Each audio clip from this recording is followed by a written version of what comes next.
Diwakar. Watermelon ஸ்டார்ன்னு சொன்னா உங்களுக்கு புரியும்னு நெனைக்கிறேன்.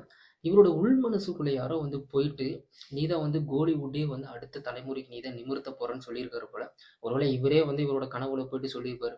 அதுக்கப்புறம் வந்து ஜஸ்ட் வந்து ஒரு வீடியோ போட்டிருக்காரு. Instagramல இந்த வாட்டர்மெலன் சாப்பிட்டே வந்து கஜினி படத்துல சூர்யா சார் வந்து சொல்லியிருப்பார்ல பண்ணியிருப்பார்ல. அந்த வந்து போட்டிருக்காரு. அந்த வீடியோ எப்படியோ வந்து வைரல் ஆயிருக்கு. அதுக்கப்புறம் வந்து ஏகப்பட்ட பேர் சிவாஜி கணேசன் ஆக்டிங்கா இருக்கலாம். அதுக்கப்புறம் ஏகப்பட்ட வீடியோஸ் எல்லாமே வந்து போட்டிருக்காரு. போட்டதுக்கப்புறம் வந்து கொஞ்சம் வந்து ஃபேமஸா இருந்திருக்காரு. அந்த ஃபேமஸ வந்து இவரு வந்து நல்ல பாசிட்டிவா எடுத்துக்கிட்டு, எல்லா வீடியோஸும் போட ஆரம்பிச்சுட்டாரு. இவரு வந்து கிறுக்குத்தனமா தான் பண்றாரு. இவரு வந்து கலாய்க்கிறாரு. ஒருவேள அவரு போடுற வீடியோ அவரு வந்து பார்க்காம இருந்திருப்பாரோ? ஒருவேள பார்த்திருந்தாருன்னா, அதுக்கப்புறம் அந்த வீடியோவே போட்டிருந்திருக்க மாட்டாருன்னு நான் நெனைக்கிறேன்.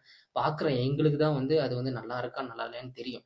ஆனாலும் வந்து அத கேர் பண்ணிக்காம நெறைய வீடியோஸ் போட்டு இன்னைக்கு அடுத்த சூப்பர் ஸ்டாரா ஆகுறது தமிழ்நாட்டோடைய அடுத்த சூப்பர் ஸ்டாரா கோலிவுட் இண்டஸ்ட்ரியில அடுத்த சூப்பர் ஸ்டாரா வந்து இவரு தான் வரப்போறாரு.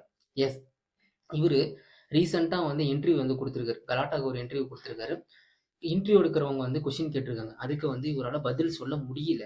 என்ன நீங்க பாட்டுக்கு தேவையில்லாம கொஸ்டின் கேட்டுட்டு இருக்கீங்கன்னு சொல்லிட்டு, ஒரு பதில் சொல்ல முடியாத அளவுக்கு நீங்க இருக்கீங்கன்னா, நீங்க எப்படி வந்து சினி இண்டஸ்ட்ரியில இருந்து மேல வர முடியும்? ஸோ இது என்னோட கேள்வி.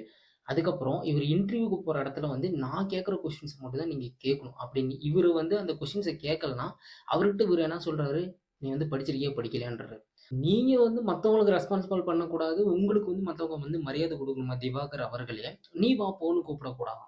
இப்ப ரீசென்ட்டா வந்து சூரி சார் அவர்கள வந்து ஒரு படம் நடிச்சிருப்பாரு. இந்த மாரி கேரக்டர்லாம் வந்து நான் நடிக்க மாட்டேங்க. நான் நடிச்சா வந்து பெரிய கேரக்டர் தான் நான் நடிப்பேன். ஃபர்ஸ்ட்டு உங்களுக்கு யார் வந்து நடிக்கிறதுக்கு சான்ஸ் குடுக்குறா? அப்படி அந்த சான்ஸ் குடுக்குற ப்ரொடியூசர், டைரக்டர் வந்து பார்த்தீங்கன்னா, கண்டிப்பா எல்லாரும் வந்து கும்பிடுங்க. ஏன்னா, ஒரு பெரிய சூப்பர் ஸ்டாருக்கே வந்து சான்ஸ் குடுத்துருக்காரு. ஸோ வருங்கால சூப்பர் ஸ்டார் அவர்களுக்கு.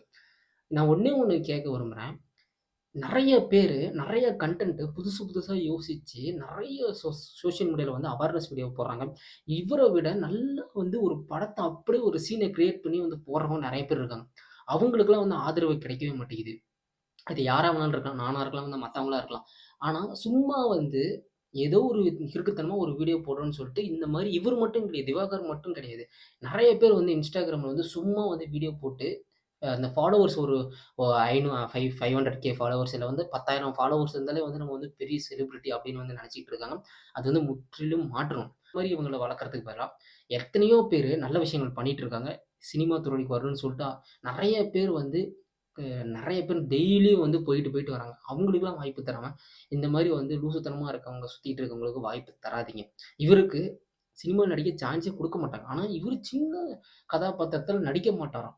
கேட்கவே வந்து எனக்கு வந்து காமெடியா தான் இருக்கு.